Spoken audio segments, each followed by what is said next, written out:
Assalamualaikum warahmatullahi wabarakatuh. Sa'ad bin Mu'adz radhiyallahu anhu adalah sahabat Nabi Muhammad sallallahu alaihi wasallam yang juga pemimpin Bani Aus di Madinah. Sa'ad memeluk Islam ketika Nabi Muhammad sallallahu alaihi wasallam tiba di Madinah pada 1 Hijriah. Beliau adalah sahabat Ansar yang memiliki karamah yang luar biasa. Sa'ad bin Abi Waqqas radhiyallahu anhu menceritakan bahawa ketika Sa'ad bin Mu'adz wafat setelah perang Khandaq, Rasulullah sallallahu alaihi wasallam tergesa-gesa keluar sampai memutuskan tali sandal seseorang dan tidak membetulkannya, tidak melilitkan kembali selendangnya yang terurai, dan tidak menyapa seorang pun. Orang-orang bertanya, "Ya Rasulullah, mengapa engkau mengabaikan kami?" Beliau menjawab, "Aku khawatir malaikat mendahului kita untuk memandikan jenazah Sa'ad bin Mu'adz, seperti halnya ia mendahului kita memandikan jenazah Hanzalah." Riwayat Abu Naim. Dalam riwayat lain diceritakan bahawa pada perang Khandaq, mata Sa'ad bin Mu'adz terkena tombak yang dilemparkan Hayyan bin Arqah. Tenda untuk Nabi Muhammad sallallahu alaihi wasallam telah dipasang di dalam masjid karena beliau akan segera kembali dari perang. Sewaktu Nabi pulang dari Khandaq, beliau melepas baju besinya, kemudian mandi. Ketika beliau sedang mengibaskan debu di kepalanya, Jibril datang lalu berkata, "Engkau telah melepas baju besimu. Demi Allah, jangan melepasnya dulu. Temuilah mereka." Nabi Muhammad sallallahu alaihi wasallam bertanya, "Ke mana?" Jibril menunjukkan ke arah perkampungan Quraisy. Rasulullah sallallahu alaihi wasallam segera menuju ke sana. Mereka bertempur untuk menegakkan keadilan atas Sa'ad. Rasulullah sallallahu alaihi wasallam berkata, "Sungguh aku akan menghukum mereka, mengobarkan peperangan, menawar para wanita dan anak-anak, juga membagi harta kekayaan mereka." Kemudian Sa'ad berdoa, "Ya Allah, Engkau Maha Tahu, tidak satu pun yang begitu ingin aku perangi karena Engkau selain kaum yang mendustakan dan mengusir Rasul-Mu.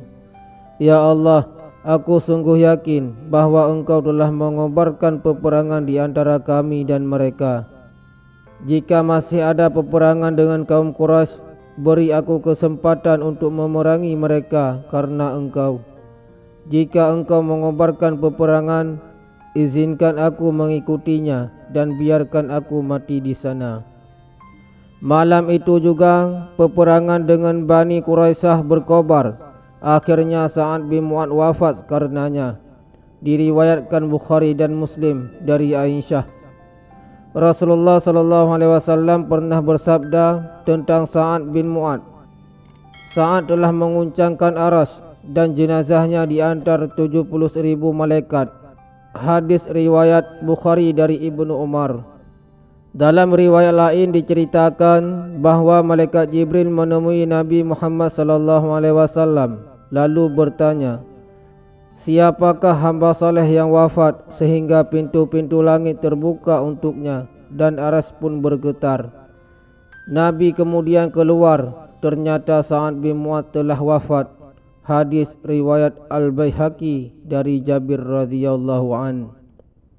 Rafi al-Darqi menceritakan bahawa salah seorang kaumnya memberitahu bahawa Jibril telah mendatangi Nabi Muhammad sallallahu alaihi wasallam di tengah malam dengan mengenakan ikat kepala dari sutra tebal. Lalu Jibril bertanya, "Jenazah siapa gerangan yang telah membuka pintu langit dan menguncangkan arsy?" Beliau segera berdiri menemui Sa'ad bin Mu'adz dan menemukannya telah gugur. Dalam riwayat lain, Hasan al-Basri berkata, "Sa'ad bin Mu'adz telah menguncangkan arsy Zat yang Maha Pengasih karena gembira dengan kedatangan ruhnya." Kedua riwayat ini diceritakan oleh Al-Baihaqi. Muslimah bin Aslam bin Haris bercerita, Rasulullah sallallahu alaihi wasallam memasuki rumah Sa'ad, tetapi tak ada seorang pun di dalamnya kecuali Sa'ad yang ditutupi kain. Kemudian aku melihat beliau melangkah dan memberi isyarat kepadaku agar berhenti. Aku berhenti dan mundur ke belakang. Beliau duduk sebentar lalu keluar. Aku berkata, "Ya Rasulullah, aku tidak melihat seorang pun di sana, namun aku melihatmu melangkah." Beliau menjawab, "Aku tidak bisa duduk sampai salah satu malaikat melepaskan salah satu sayapnya." Hadis riwayat Ibnu Sa'ad. Riwayat lain menceritakan bahawa ketika Sa'ad bin Mu'adz wafat, Rasulullah sallallahu alaihi wasallam menggenggam kedua lutut Sa'ad lalu berkata, "Malaikat masuk tetapi tidak mendapatkan tempat duduk, maka aku lapangkan tempat untuknya." Ketika orang-orang mengusung jenazah Sa'ad bin Mu'adz yang pada masa hidupnya ia adalah orang yang paling besar dan tinggi, salah seorang munafik berkata, "Kami belum pernah mengusung jenazah yang lebih ringan daripada hari ini."